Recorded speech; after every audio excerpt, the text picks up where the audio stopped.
Right. All right. My name's Graham Evans. I run the Northcliffe Community Resource Centre, and today I'm here with Claudette and Darryl, who are both going to introduce themselves. Claudette? Yeah. Hi, my name's Claudette Mountjoy, and I've lived in Northcliffe for about 50 years. Very excited about the setup at the CRC that they've got here, where you can record people telling stories or whatever. And we're here today to record Darryl Atkinson's stories. He's was born in Northcliffe Hospital. But I'm really excited about this scheme here at the CRC. It really enables country people to be creative as they want to be. Great. You go ahead, Darryl. Claudette, that was right on the ball, and I'm very pleased that you said what you just said. Darryl Atkinson is my name. I was born in the Northcliffe Hospital in 1932. Again, a bit more of what Claudette just said, but I've only lived here again as a second time around. There's a few people in Northcliffe who've done the same sort of thing, lived here part of their lives early on, and now are living here again, having returned to Northcliffe. Therefore, my story is I spent my early childhood, up to about 3 years of age, on a farm with my mother and father out on Barara Road. But the Great Depression actually destroyed all their hope of continuing on their farm as first generation farmers beyond the original Northcliffe settlers. Their parents had already been original Northcliffe settlers back in 1924. Now, about me and my very early childhood, I don't know much, but I went to Perth with my parents in their old Chev motor car, and we lived in Perth. I grew up there for a long time, trained eventually as a school teacher, but along the way through my schooling, I had the opportunity of spending holidays back in Northcliffe with the Gibbs family children, some of whom were only a few years older than myself. But what happened was, in those years that I was with the Gibbs family, they had a brand new 1938 truck. I've got through to the 1938 now, and it was doing what was called the cream run out on the Northcliffe South region to all the farmers that were there existing on their farms at that time, 1938, as a truck. But I remember going many times, putting it out of their way to put me in, ride in the back of the truck and watch as they drove down the gravel road, watch the blooming gravel cloud behind the vehicle. I never forgot it.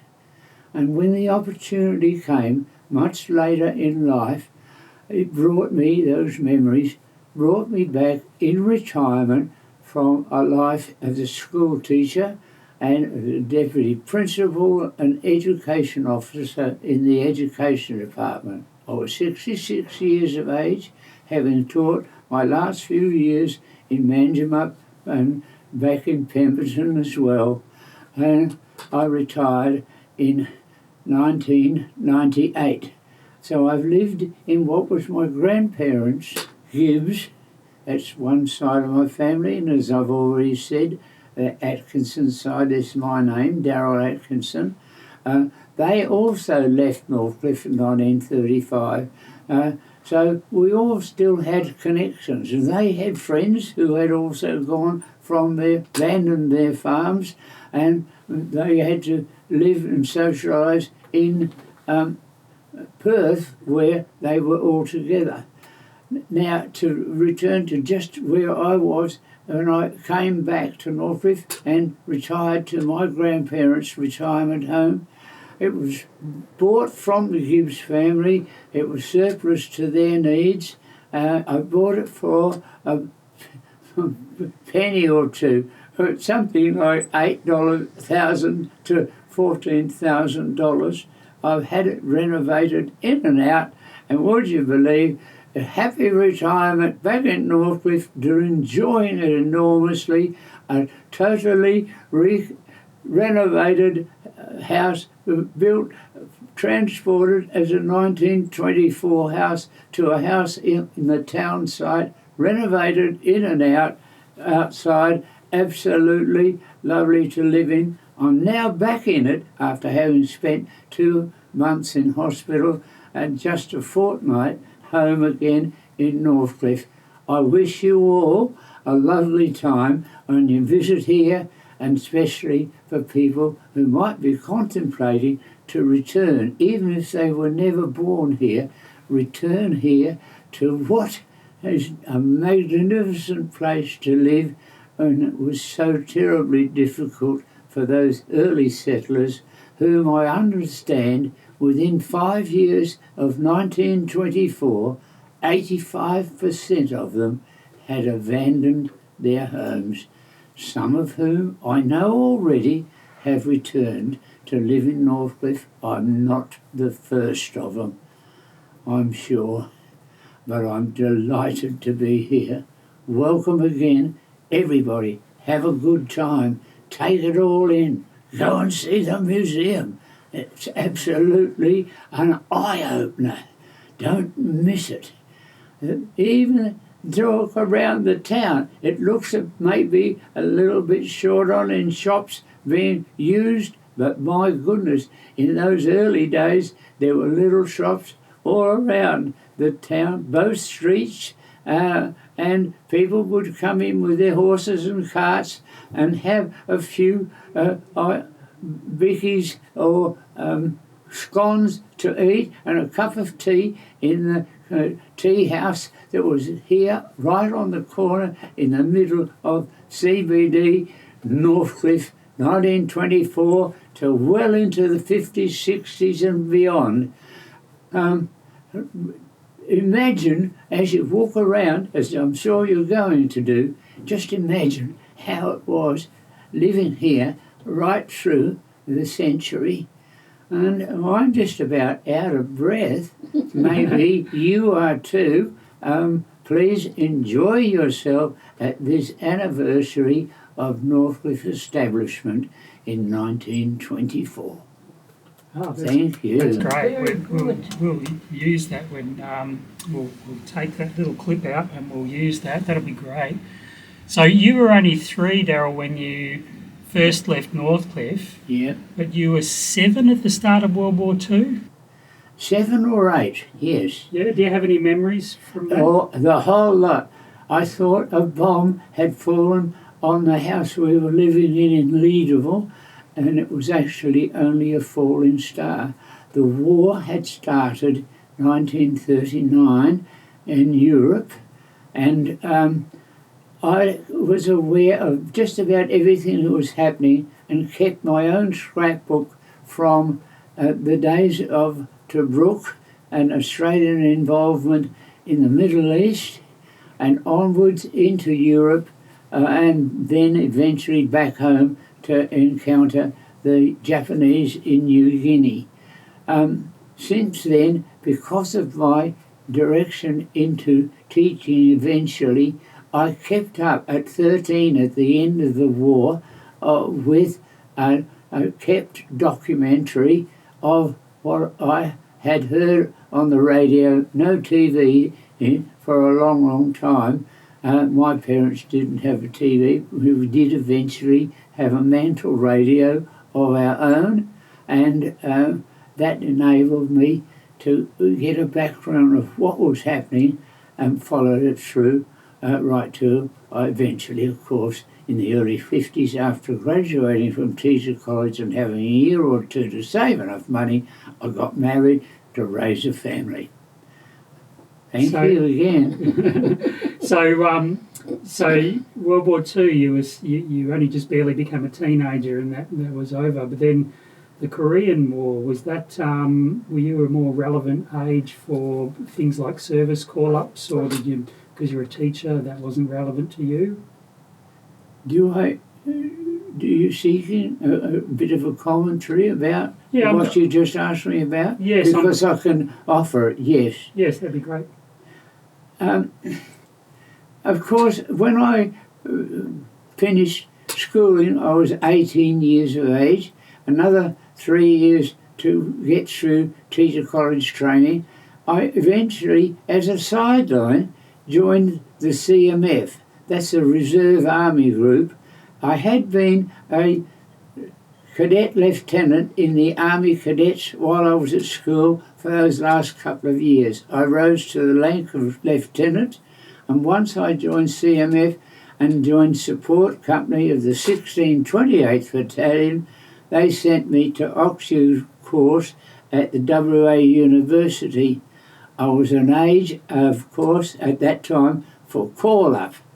But it turned out I didn't win the lottery or lose the lottery. I didn't go to Korea. I didn't have any shots fired at me, but I did spend time, but decided it was more to my advantage to get married, and finished not long afterwards by resigning from the army. I hope it wasn't to their great disappointment.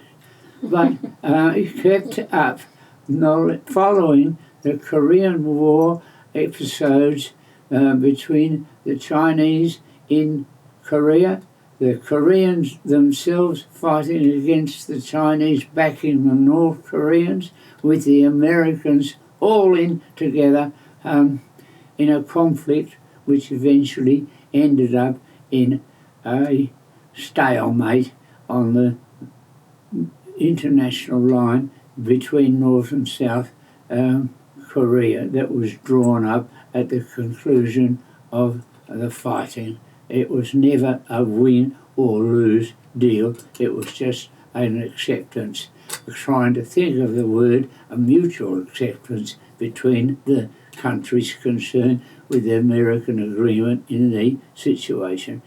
I went on, still following the world events through the Vietnam War and on into Afghanistan and up to the time of recording this information. I'm at 90 years of age, but still watching my TV and listening to my radio and keeping up with affairs as it goes along.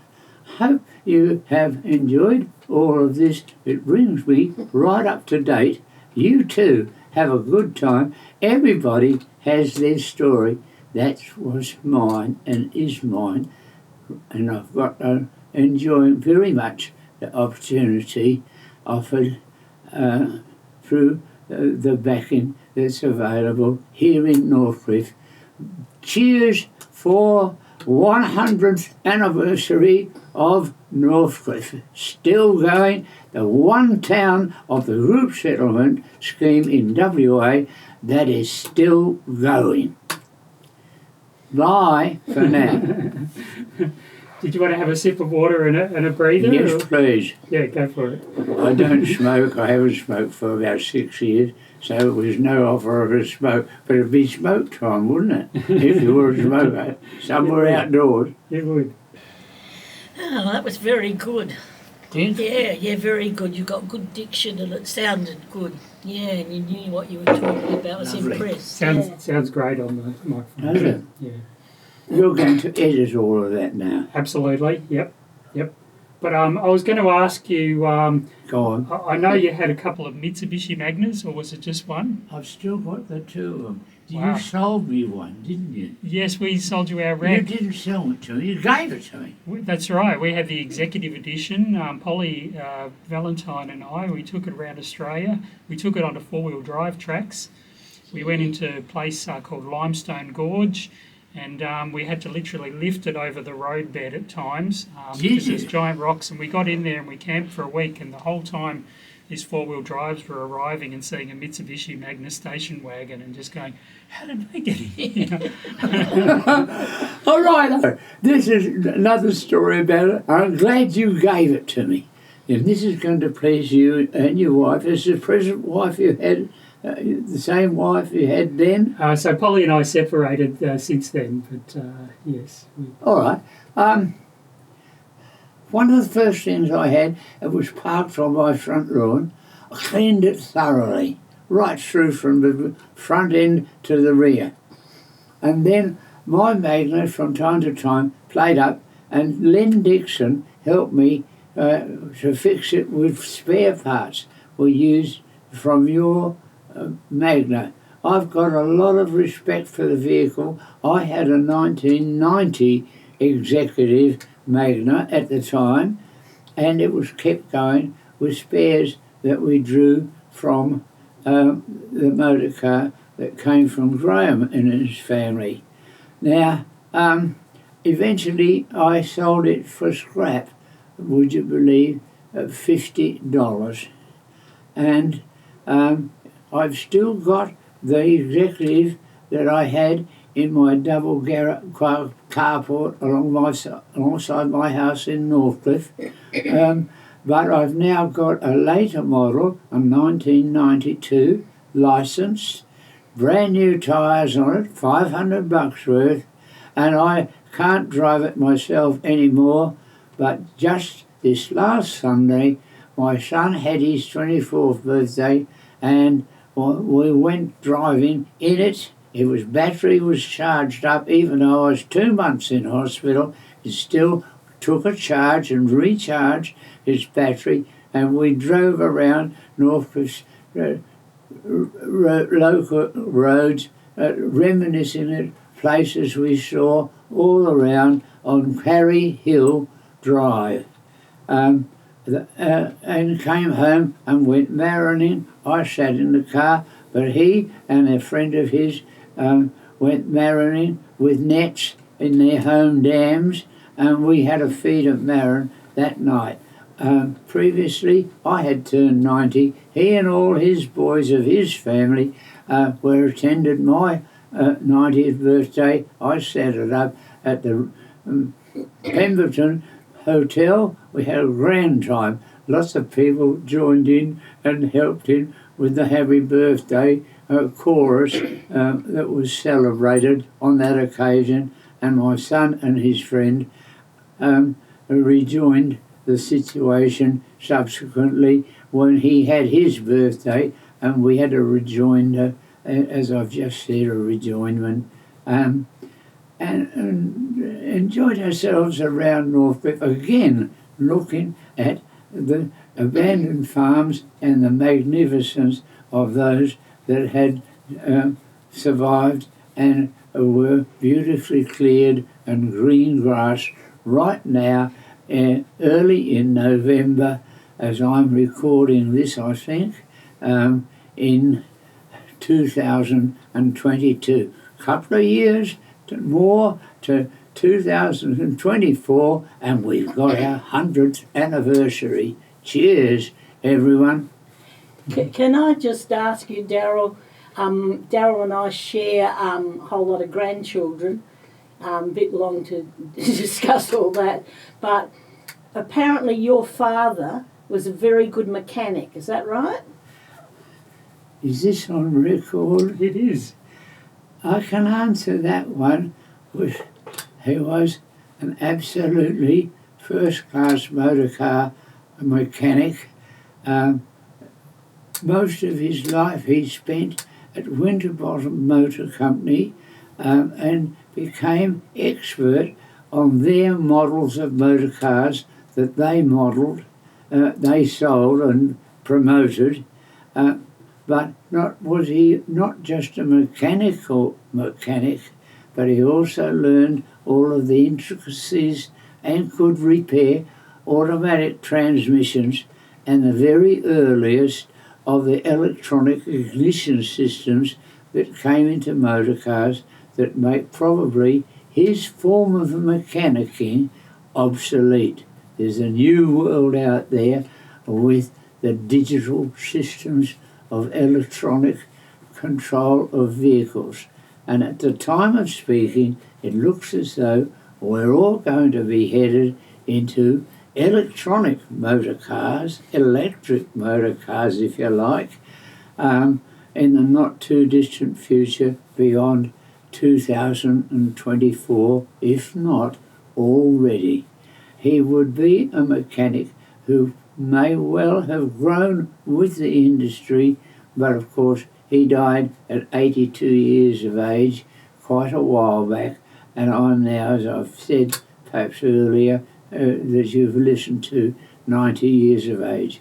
I had other uncles who were mechanics as well, especially Uncle Vic Atkinson, but he was more concerned about the mechanical side of cars, the repairing of damaged motor cars and spray painting of the outside, but a mechanic nevertheless handling the motors of his era, but not too deeply technical about such things as automatic transmissions. Instead of gears, it does its own gear change, if that needs a little bit of explanation to people who are not familiar with the innards of motor cars. Yeah, lots of people wouldn't be familiar with manuals these days. So it's so great to meet another Mitsubishi Magna fan, Darryl. I'm still driving one that's now 30 years old. It's as smooth as motor car. We went for a drive on Sunday, as I've said, with my son, and finished up having marron for tea. I hope you can find some marron yourself, because there are marron farms and it is available, if possibly through the hotel, for you to go and have a feed there towards the end of the day, or even to lunch there. They might even have some of the marron farm marron there to your taste. I urge you to consider it. It's a delightful morsel in the mouth. Thank you. It is indeed. So, did you have any other favourite cars along the way beside the Magna? Were you like a Holden man or a Ford man, or did you own any other interesting vehicles? That's a very interesting question, because you've just about covered the lot.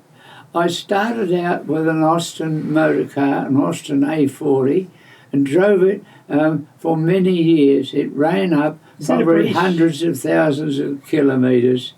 My wife even had another one that we resurrected, and with mechanic skills of my father, we got it licensed, and she had an A40 for quite a few years as well. Migrated on to Wolseley motor cars made by VMC Motor Company. I then had bought a brand new Holden HT, had a couple of Holdens along the way after that, a Ford Falcon motor car, even, would you believe, kept up with a Cortina made by the Ford Motor Company, beautiful little station wagon.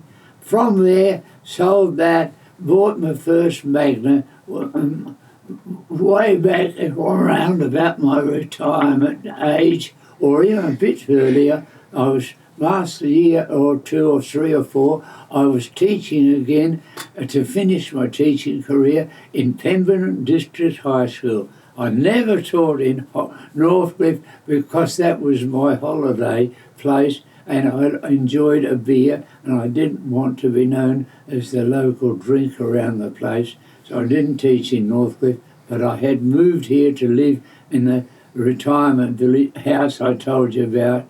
But Darryl, while you're just clearing your throat for a minute, can I just ask about the other Atkinsons, the uncle you had who was quite a well-known psychologist, and also your auntie, May Moore, who came to Northcliffe and trained as a teacher? If you need a bit of a break, because you have been going for quite a while, but it's just things that I'm not that interested in cars. Graham asked me about Yeah, cars. sure. I don't think he expected me to go that far. But No, it's interesting. So the Austin, that was a British motor car, was it? the Austins were, yeah. And the Famous BMC? Austin A40s. Was it BMC that you said? The next Yeah, one? they made them. It was then called the Austin Motor Company. BMC was British Motor Corporation. Ah. They took over Austin, virtually the same firm but with a different name. That's before my motor car knowledge. And my motor car knowledge starts with, Datsun and Ford and Holden and all that. Yeah, righto. The Wolseley that I had was the upmarket motor car. I could never have afforded one new. I bought it second hand. It was one of the earliest that I know of that had a first class automatic transmission. I don't I think can't I've ever think of bought the a new number car. of it, Did you name. were any of your cars new? Yes, the Holden HT, the first one when I moved away from the A40. That would have been exciting, getting a new car. Too right. It proved too expensive for me to maintain. I was trying to do another job other than teaching, and I found I had to sell it to recover part of what I'd invested in it already, and I bought another motor car. I think it was a Falcon that I bought. So, and I had two Falcons, finishing with an HT, 4 on the floor, real racing motor car that was. They're famous now. They tell me they can be worth $60,000 on the market if you can find one. How's that? I had one and I kept it right through till when it broke a piston and I had to wreck it. I felt very sad about that. But now, if it's appropriate, I'd like to go back to Claudette's question and comment on that. Yeah, you still remember it? So Yeah. what was Darryl had an uncle called Eric. It was Eric, wasn't it? Yes. And he was Mr. Routley, who also lives in Northcliffe and has been interested in psychology a lot. We often talk about psychology and all the old psychologists that were working in Perth at that time. And he told me about how impressed he was with Eric Atkinson. And Mrs. Moore, Darryl's auntie, she inspired me as a woman because she used to teach school and go home and milk the cows, and she was just such a strong woman and never ever said a bad word against anybody. She was wonderful. So I'd just like to hear about those two people. I can build on that, and what I have to say is very moving, I'm sure, certainly to me. Have I the pleasure of continuing in my commentary? Please do so. Auntie May Moore and her husband and family, but especially May, she came here to Australia with her parents, eventually, of course, my grandparents. She was already of an age where she could undertake whatever career she liked. She was the eldest of what were 8 children, most of whom born in England, but 2 born here in WA on the group settlement scheme at the Northcliffe Hospital. That was Eric and his younger sister Joan. May eventually became a school teacher, and it was all done on a remote control system of its time. She never went and attended, except on rare occasions she went and attended her training in Teachers College in Claremont, as it was at that time. She finished her leaving certificate also on that system. She never attended the actual school at Bunbury where she would have been if she could have gone there. There wasn't the money and there weren't the vehicles at the time, and even the railway line for a long time wasn't available here in Northcliffe until way after 1924. I came on the train myself during those visits that I had to the Gibbs family just prior to. I used to come on the train with my auntie Joan. Strangely enough, the family was intelligent and anxious to find a way out of the group settlement scheme. They left in 1935, as I've recounted earlier, I'm sure. They all got a decent education. Eric was so clever, he was actually a winner of a scholarship to Guildford Grammar School and passed very successfully, was on his way to become a teacher, and he was called up to fight in New Guinea early in the Second World War in that encounter we had with the Japanese. He survived that but had caught some serious illnesses. Nevertheless, he battled on, completed a university degree, very interested in education. He followed up his education theme, trained and became a teacher, but subsequently, because of his condition that he was suffering, it was a sort of paralysis developing condition. He eventually matriculated in the university, was accepted into the education department, into their psychology branch, where he met the friend that, and became the friend of the person that Claudette has mentioned a little bit earlier, whose name escapes me at the moment. Robin Routley it was. They worked together as psychologists, and eventually Robert went on, as I'm told, and lived his life, but Eric became the director of the Psychology and Social Work Department of Curtin University, originally known as WAIT, West Australian Institute of Technology. A marvellous endeavour. He always maintained his connection with Northcliffe.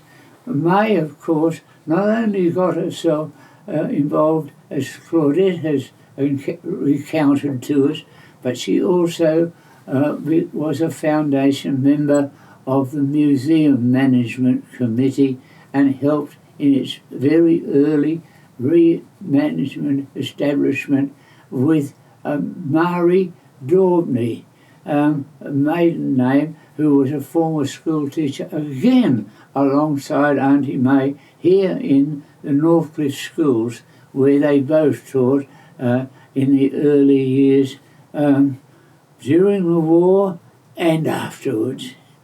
I think that might bring that part of my story together.